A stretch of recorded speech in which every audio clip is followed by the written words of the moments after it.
প্রিয় দর্শক সকলকে আমার এই চ্যানেলে স্বাগত জানাই। আজকে আমি সম্পূর্ণ নতুন একটা বিষয় নিয়ে আলোচনা করব।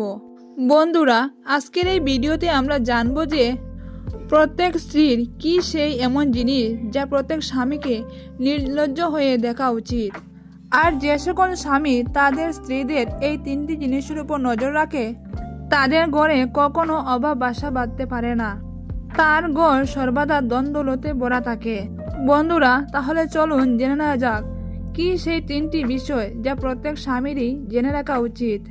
ভিডিওটি শুরু করার আগে আপনাদের কাছে একটাই অনুরোধ, চ্যানেলে যদি নতুন হয়ে থাকে তাহলে দয়া করে আমার এই ছোট্ট চ্যানেলকে সাবস্ক্রাইব করে আমার পাশে থাকবেন এবং আপনাদের মূল্যবান মতামত নিচের কমেন্টে জানাতে ভুলবেন না। বহু বছর আগের কথা, এক গ্রামে সুমন নামে এক ব্যক্তি বাস করত।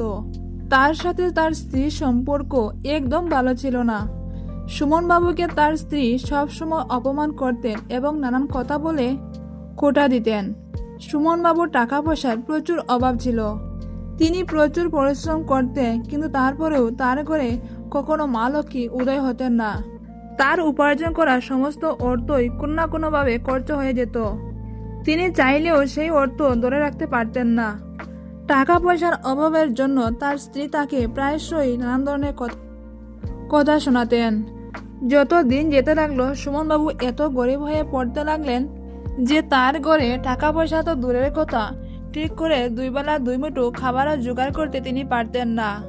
তিনি যখন খাবার জোগাড় করতে ব্যর্থ হতেন তখন তার স্ত্রী তাকে নানান ধরনের কথা বলে খোঁটা দিতে লাগলেন। তিনি তার স্ত্রীর এমন অবহেলা সহ্য করতে না পেরে মনে মনে স্থির করলেন তিনি তার সাথে আর সংসার করবেন না। তিনি এই বাড়ি ছেড়ে অনেক দূরে চলে যাবেন। বাবা সেই কাজ, তিনি তার বাড়ি ছেড়ে চলে যাওয়ার উদ্দেশ্যে বেরিয়ে পড়েন। সুমনবাবু বনের মধ্যে দিয়ে এক নির্জন পথে হাঁটতে শুরু করলেন।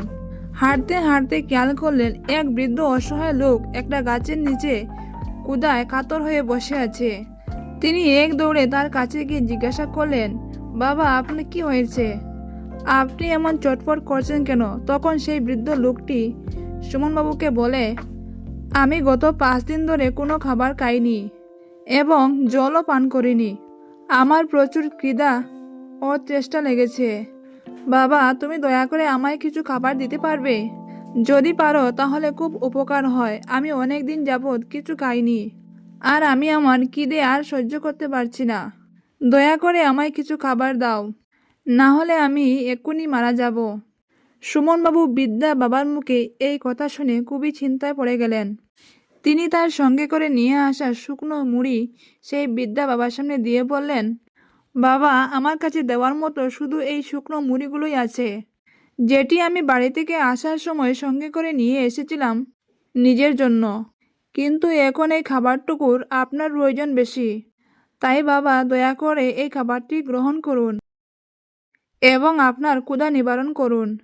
তখন বৃদ্ধা লোকটি আর এক মুহূর্ত দেরি না করে সেই শুকনো মুড়িগুলি এক নিমিষেই খেয়ে নিলেন এবং পাশে দিয়ে বয়ে যাওয়া নদী থেকে জলপান করে একটু শান্ত হয়ে সেই গাছের নিচে বসলেন এবং সুমনবাবুকে জিজ্ঞাসা করলেন, এই নির্জন জঙ্গলের মধ্যে দিয়ে তুমি কোথায় যাচ্ছ?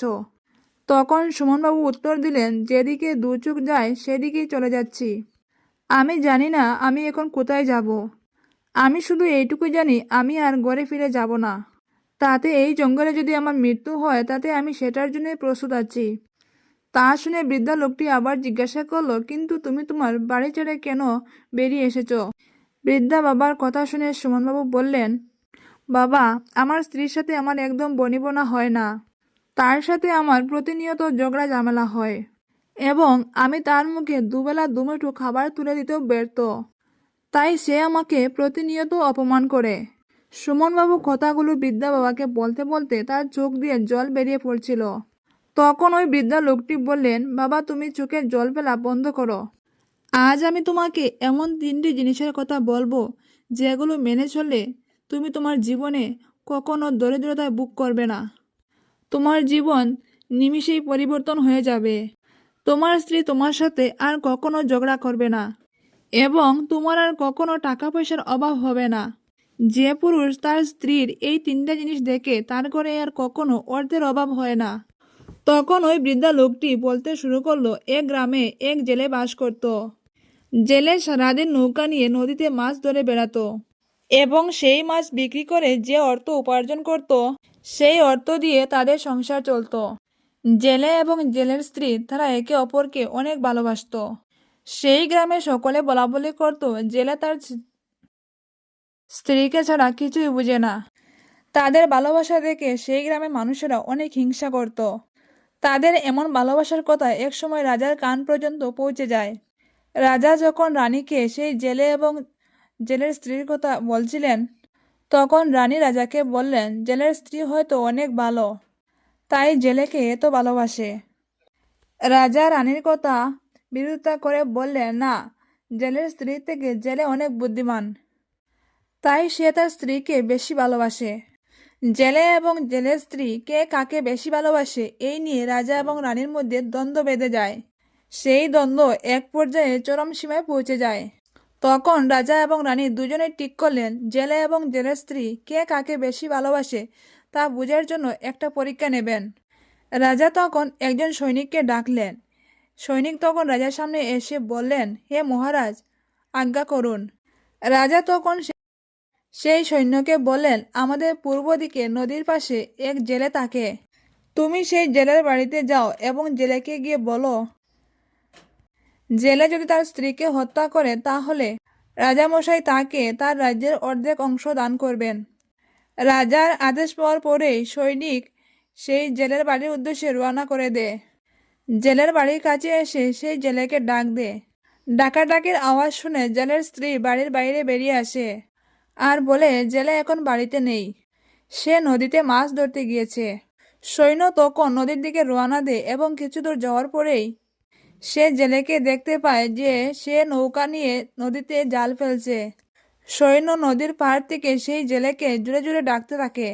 জেলে সৈনিকের ডাক শুনে কিছুক্ষণের মধ্যে নদীর পাড়ে উপস্থিত হয়। সৈনিক তখন সেই জেলেকে বলে, আমি রাজার দূত, আমি তোমার জন্য একটা প্রস্তাব নিয়ে এসেছি। মহারাজ বলেছেন, আপনি যদি আপনার স্ত্রীকে হত্যা করেন তাহলে মহারাজ আপনাকে রাজ্যের অর্ধেক অংশ আপনার নামে করে দিবেন। তা শুনে জেলে বলে, আপনি রাজাকে গিয়ে বলে দিবেন, রাজ্যের অর্ধেক সম্পত্তি কেন, রাজা যদি সম্পূর্ণ রাজ্য আমাকে দান করেন তবুও আমি আমার স্ত্রীকে হত্যা করব না। জেলের এমন কথা শুনে তৎক্ষণাৎ মহারাজের উদ্দেশ্যে সৈনিক যাত্রা করল এবং প্রাসাদে ফিরে এসে মহারাজকে সমস্ত কথা খুলে বলল। সৈন্যের মুখে এমন কথা শুনে রাজামশাই রানীকে বললেন, দেখো, তোমাকে আমি বলেছিলাম না, জেলে তার স্ত্রীকে বেশি ভালোবাসে। তখন রানীমা রাজামশাইকে বলেন, ঠিক আছে, তুমি তো জেলের পরীক্ষা নিয়েছো, এবার তার স্ত্রীর পরীক্ষা নেব আমি, এবং তারপরেই আমরা ঠিক করব কে কাকে বেশি ভালোবাসে। তারপর রানীমা অন্য আরেকটি সৈন্যকে ডাক পাঠান এবং সেই সৈন্য যখন রানীমায়ের সন্নিকটে উপস্থিত হন তখন রানীমার সৈনিককে বললেন, তুমি ওই জেলের স্ত্রীর কাছে যাও এবং তাকে গিয়ে বলো, তুমি যদি জেলেকে হত্যা করো তাহলে রাজামশাই তার রাজ্যের অর্ধেক অংশ তোমার নামে করে দেবে। রানীমার কাছে আদেশ পেয়ে সেই সৈনিক তৎক্ষণাৎ জেলের বাড়ির উদ্দেশ্যে রওনা হলো।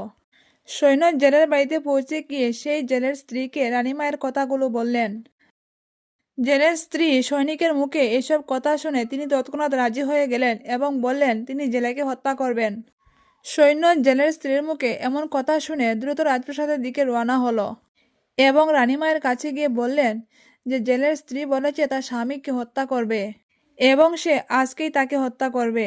রানীমার সৈন্যের মুখে এমন কথা শুনে ক্রোধিত হন এবং তিনি বললেন, সামান্য কিছু অর্থের লোভে সে তার স্বামীকে হত্যা করতে রাজি হয়ে গেল, তাহলে তার স্বামীকে সে ভালোবাসলো কিভাবে? যদি কাউকে ভালোবাসে তাহলে কি তাকে হত্যা করা যায়?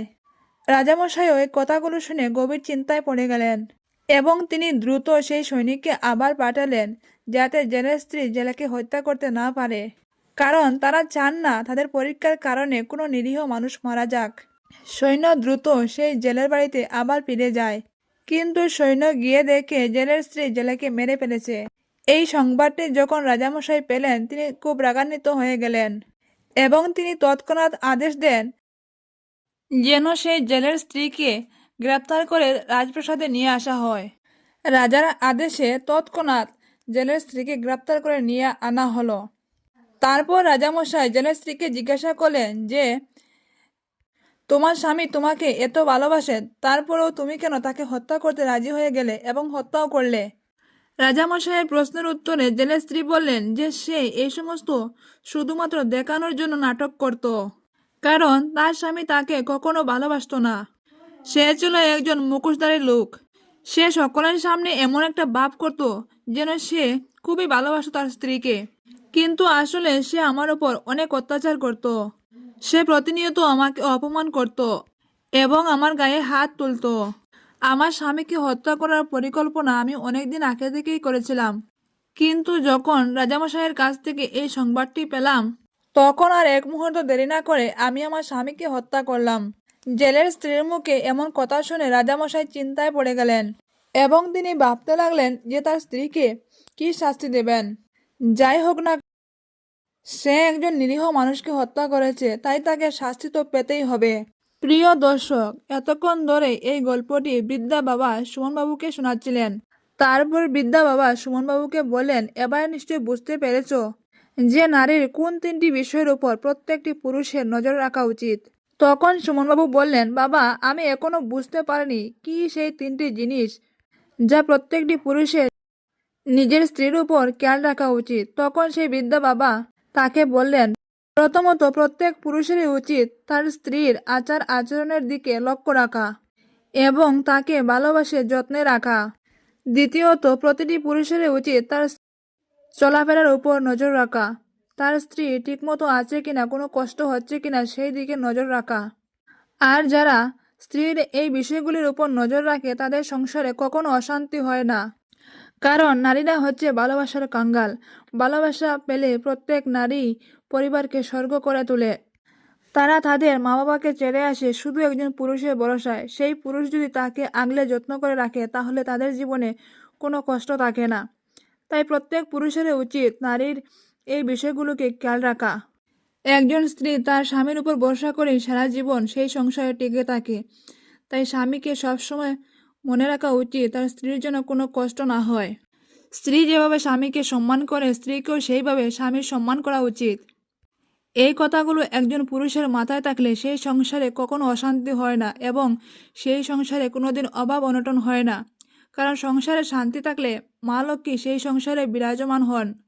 বৃদ্ধা বাবার মুখে এই সমস্ত কথা শুনে সুমনবাবু বুঝতে পারেন যে তাদের সংসারের ঘাটতির কারণ কি, এবং তিনি বৃদ্ধ বাবাকে প্রণাম করে নিজের বাড়ির দিকে রওনা হন। তো বন্ধুরা, আমি আশা করছি এই ভিডিওটি আপনাদের খুব ভালো লেগেছে। যদি ভিডিওটি ভালো লাগে তাহলে অবশ্যই একটা লাইক করবেন, কারণ লাইক পেলে আমি ভিডিও করতে মোটিভেট হই।